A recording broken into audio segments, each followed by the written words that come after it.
welcome to the Webprint YouTube channel. So in today's video we all will be discussing our question 19 and 20 of the chapter chemical equation and reaction. तो जो chemical equation and reaction है इसका हम लोग question 19 और 20 जो है वो हम लोग डिस्कस करेंगे. ठीक है, तो ये दोनों जो क्वेश्चन हैं वो लास्ट क्वेश्चन है. हम लोगों ने इन टेक्स्ट क्वेश्चंस भी कर लिए थे.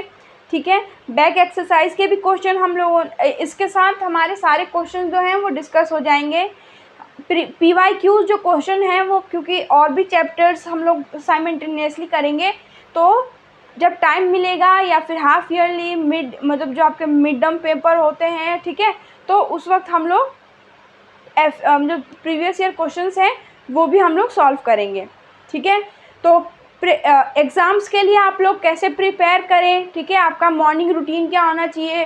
कोई अगर बच्चा रात में पढ़ता है तो आपका जो रात में पढ़ने का शेड्यूल क्या होना चाहिए. तो एक स्टूडेंट को हमेशा सिस्टमेटिक होना चाहिए. ओके, सो उसके लिए आप लोग भी अच्छे से स्टडी करेंगे.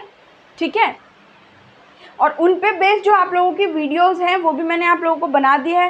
तो किसी को अगर हेल्प चाहिए तो वो भी देख सकते हैं. ठीक है, कोई बच्चे नए हों पुराने हों, ठीक है, या फिर आप किसी को शेयर करना चाहें, आपके बड़े भाई बहन हों या क्लासमेट्स हों. तो क्लासमेट्स को तो हम नहीं करते हैं. ठीक है, ये मुझे भी पता है कि क्लासमेट को बहुत सारे बच्चे हैं जो नहीं शेयर करते हैं क्योंकि वो सोचते हैं कि क्लासमेट को भी बता देंगे तो क्या पता वो भी आगे हो जाए. बट ये थोड़ा मतलब मेंटलिटी जो है वो कोई बात नहीं, धीरे धीरे आप सीखेंगे.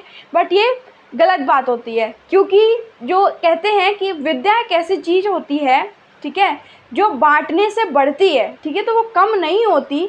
तो आप जितना बांटेंगे उतना बढ़ती है. सो किसी को नहीं शेयर करना या किसी को नहीं बताना ये गलत बात होती है. ठीक है, तो हम कुछ अच्छा सीखेंगे. तो आज हमने एक सीखी कि हमें कोई भी चीज़ जो है वो किसी और को बतानी चाहिए. ठीक है, तो मैं मेरी वीडियो को आप लोगों को ये नहीं कह रही कि मेरी वीडियो को आप हर मतलब फैमिली मेम्बर सबको शेयर कर दो. बट हाँ, जिसको ज़रूरत हो उसको आप ज़रूर बता सकते हैं. ठीक है, तो आप लोग करेंगे ऐसा. ओके, तो मैं प्रमोशन नहीं कर रही, मतलब मेरी वीडियो नहीं, किसी और की भी वीडियो आपको अच्छी लग रही है तो उनकी भी वीडियो आप लोग बेझिझक शेयर किया करो. क्योंकि कई चीज़ें होती हैं कि मतलब होता है ना कि जिस बच्चे को बनना होगा एक्सीलेंट वो बन जाएगा. मान लो आप देख रहे हो बट ऐसा हो सकता है कि आपने देख के भी वो चीज़ नहीं एग्जीक्यूट करी तो आप पीछे रह जाओगे. ठीक है, और कोई देख के भी मतलब अगर नहीं भी देख रहा है, बस सुन के उसने आपसे सुन लिया हो चाहे किसी और से सुन लिया हो और तो भी उस चीज़ को एग्जीक्यूट कर रहा है तो ही कैन टॉप. तो इसमें दो राय तो नहीं है, उसने नहीं देखी वीडियो फिर भी वो टॉप कर रहा है. तो बस ये हमारा क्या होता है, सोचने का एक तरीका होता है. तो उस पर हमें फोकस करना है क्योंकि हमारा माइंड जितना साफ़ होगा, जितना अच्छा होगा, जितना डेवलप्ड होगा, उतना ही हम लोग सही से पढ़ाई कर सकते हैं. ठीक है, सो आते हैं हम हमारे वापस से क्वेश्चन 19 पे. तो क्वेश्चन 19 जो है मैंने आप लोगों को पिछले वीडियो में बता दिया था रेंसिडिटी पे बेस्ड है. ठीक है, अब रेंसिडिटी पे कैसे बेस्ड है तो मुझे क्वेश्चन याद है, उसमें था कि जो नाइट्रोजन है वो हम लोग फ्लश मतलब कि किसी भी पैकेट में, जैसा अगर कुरकुरे हो गया, चिप्स हो गए या इन सब के जो पैकेट्स होते हैं तो इनमें नाइट्रोजन गैस को क्यों फ्लश किया जाता है, मतलब क्यों डाला जाता है. तो इसका सिंपल जवाब है, मैंने आपको बताया था कि नाइट्रोजन गैस जो है वो हम एक तरह से प्रिजर्वेटिव के तौर पे भी यूज़ करते हैं. ओके, और प्रिजर्वेटिव के तौर पे यूज़ करते हैं तो प्रिजर्वेटिव हुआ हमारा, तो प्रिजर्वेटिव मतलब कि जो कुरकुरे हैं, चिप्स हैं, बिस्किट्स हैं, नमकीन है, तो इन सबको बचाने का काम कौन करेगा, नाइट्रोजन. और इसीलिए नाइट्रोजन को उसके साथ हम डालते हैं ताकि हमारा जो वो चिप्स कुरकुरे जो है वो बच जाए. Okay, so oil and fat containing food item, क्योंकि चिप्स में, फूड आइटम्स में ऑयल और फैट होते ही हैं तो इनमें हम लोग नाइट्रोजन गैस इसीलिए करते हैं क्योंकि नाइट्रोजन गैस जो है एक प्रिजर्वेटिव की तरह यूज़ आता है, जिसकी वजह से हमारा जो मतलब जो हमारा चिप्स है या Kurkure, oil and fat foods जो है वो हमारा बच जाएगा. अंडरस्टूड. तो ये हमारा हम यहाँ पे क्यों लिखेंगे, क्योंकि मैं पॉइंट्स में आप लोगों को एक्सप्लेन कर देती हूँ. नाइट्रोजन गैस क्या है?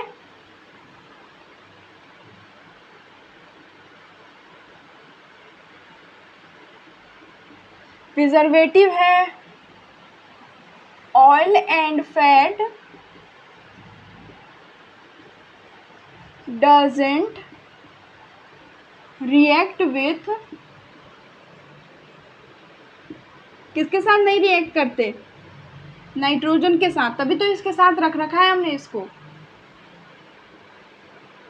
जैसे आपको कहें कि आपने मान लो ये अगर रिएक्ट हो रहे होते और तब आप नाइट्रोजन को ऑयल और फैट के साथ रखते तो क्या होता? ऑयल और फैट नाइट्रोजन के साथ रिएक्ट होके और फिर वो रेंसिडिटी हो जाती, मतलब फाउल स्मेल आता या जो हमारा फूड है वो ख़राब हो जाता।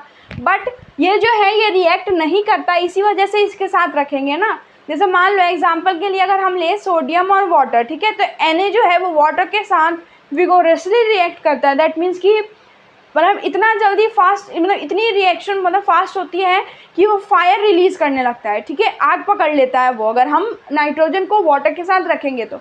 और यही अगर हमने यहाँ कर दिया कि ऑयल और फैट को अगर रिएक्ट होता है ये नाइट्रोजन के साथ तब रख देते तो दोनों तो रिएक्ट होके बन जाते। तो नहीं हो रहा है रिएक्ट, तभी तो हम इन दोनों को साथ में रख रहे हैं कि ये दोनों साथ में हैं, नहीं रिएक्ट हो रहा है तो बच जाएगा हमारा फूड आइटम, ठीक है। क्योंकि मान लो एग्जाम्पल लो, मतलब एक पजल था, ठीक है, तो अभी मैं डिस्कस कर लेती हूँ, ठीक है। तो मान लीजिए यहाँ पे हमारे पास था मतलब चलो एक पहेली बुझाते हैं इसमें, ठीक है। सो एक यहाँ पे क्या है हमारे पास, लायन है, ठीक है, ग्रास है, और लायन है, ग्रास है, और क्या है, फार्मर है और गोट है, ठीक है। ये हमारे पास रिवर है।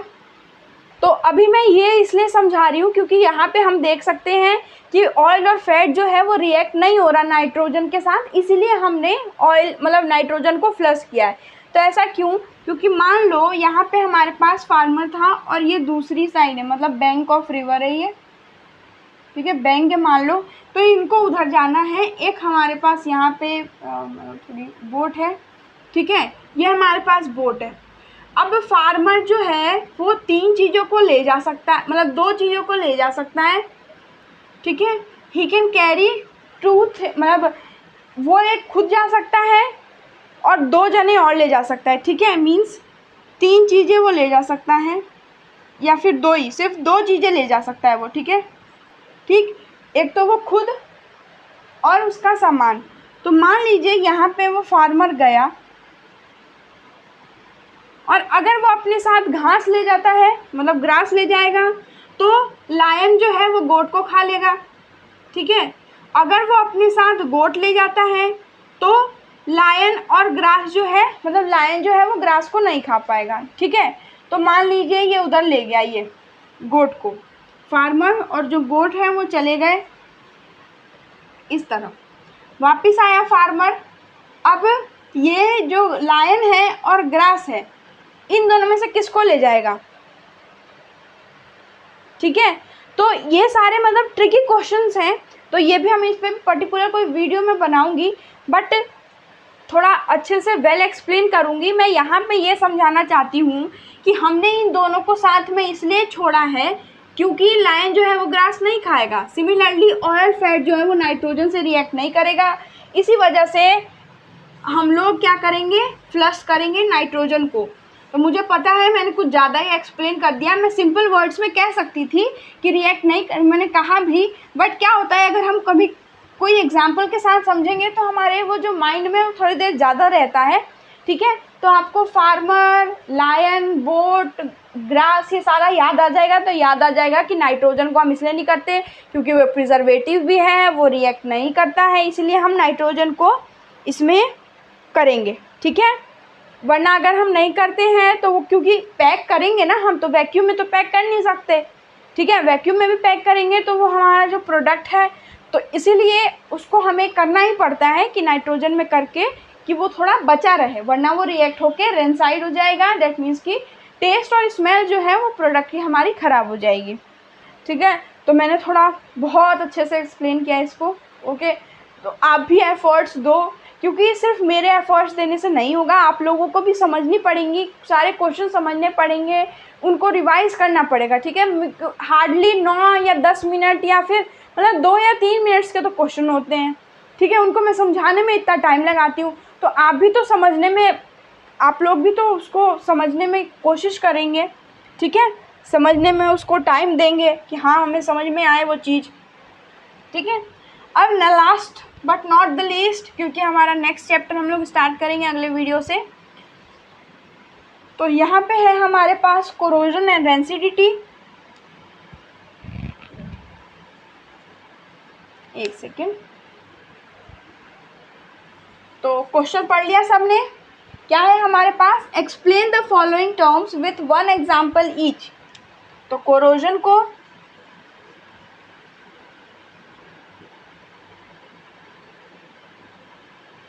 और रेंसिडिटी को